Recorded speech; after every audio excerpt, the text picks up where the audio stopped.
Hello, we are the Chidazo team, made up of Decia Natalia, Maria de Rocio, Lisa Maria, and Faldicio Ramos.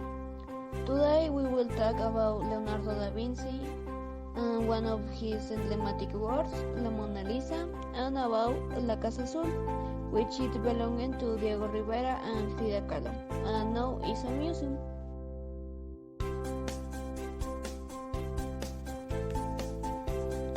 Leonardo da Vinci. He was born on April 15, 1452, in Vinci, a town in Florence, Italy. He was the son of Piero, Francesco di Antonio, and Caterina di Meo Lippi. Also, Leonardo lived in his father's house. He was never recognized as legitimate son by him. His education was developed in the Florentine municipality of Vinci, where he learned the basics of reading, writing, and arithmetic. After this, Leonardo entered the workshop of the then artist Andrea del Verrocchio in 1469, where he learned from the techniques of drawing and painting to the basics of chemistry. After being there for 6 years, Leonardo set up his own workshop in Florence, during which time he painted his first painting entitled Virgin on the Carnation in the 1476. Of all his works, the most famous was La Gioconda, La Mona Lisa, in which a woman is painted with an enigmatic smile, and her gaze has made this painting one of the most commented and studied in history. Finally, Leonardo moved in 1506 to Milan, where he lived the last years of his life, until he died on May 2, 1519, after a period of illness, dying at the age of 67. First, we are going to talk about the historical context of the painting The Mona Lisa.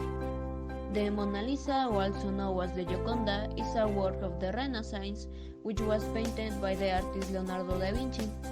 This was painted between the year 1503 and 1506, and today is one of the most important symbols of Western culture. It is in the Louvre Museum in Paris, France.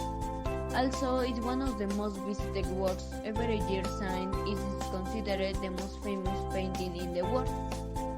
The Mona Lisa belongs to the genre of pictorial portraiture, which was promoted in the Renaissance era for what can be considered a great anti-revolution, since it openly expressed the anthropocentric interests of that time. Something interesting about this work is that Leonardo never finished the painting and therefore refused to deliver it. Until a few days after his death, it passed into the hands of King Francis I of France, who paid 12,000 francs for it. The painting was destined to Fontainebleau, then to Versailles, and after in the French Revolution it was considered a treasure, so it was given to the custody of the Louvre Museum in the year 1797.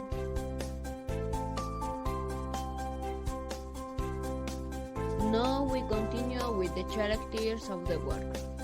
It is a half-left portrait of 3 quarters, has a landscape divided into 2 atmospheres. The upper part is cold while the lower is warm. The posture of the woman portrayed refers to a pyramid, so it is a triangular geometrization. Her hands refers to the base of the pyramidal shape, while her chest is the center of the painting, aligned with the left eye and the fingers on the right hand, allowing to accentuate the presence of the character in the work.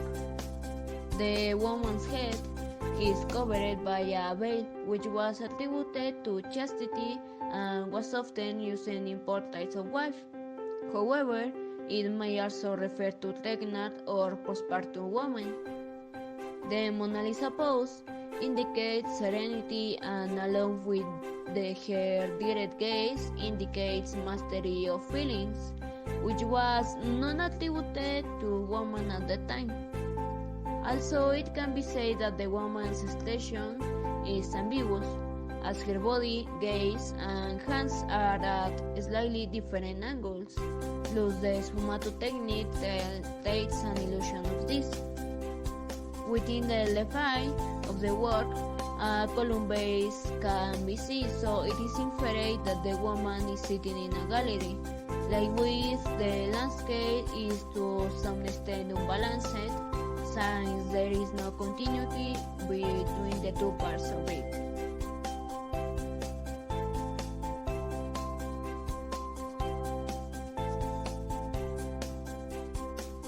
Diego Rivera and Frida are part of Mexican culture, since their art has been seen as an essential and representative.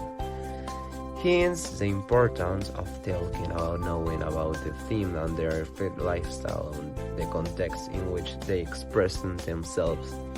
Since from this, it is how his house could be designed and elaborated, which is considered as a national heritage, which has a great history which not only involves Diego Rivera and Frida, since this house was designed by Juan O'Gorman, a renowned Mexican painter and architect.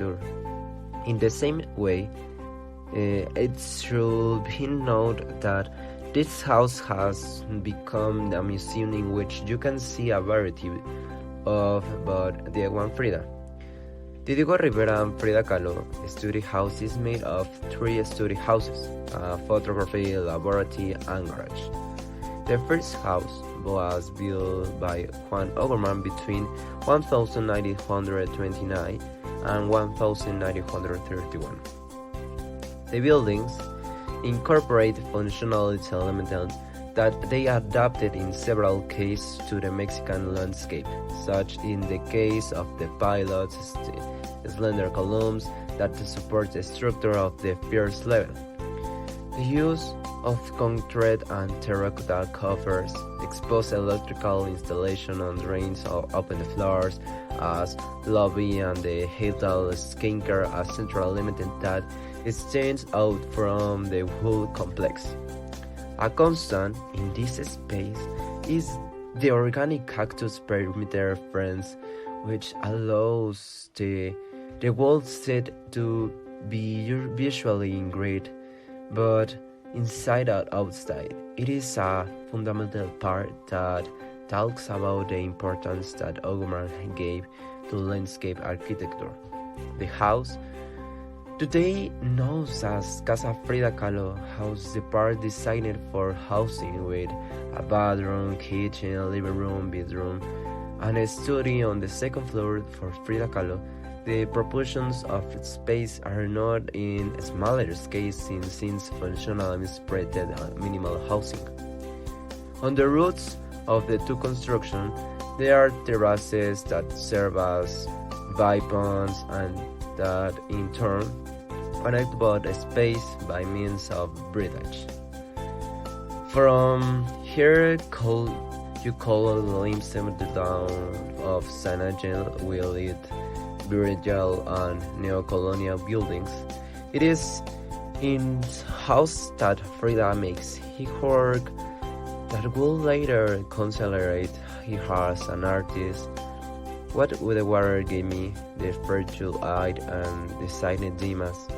On the other hand, Diego in will produce most of the artwork, around 3,000 pieces.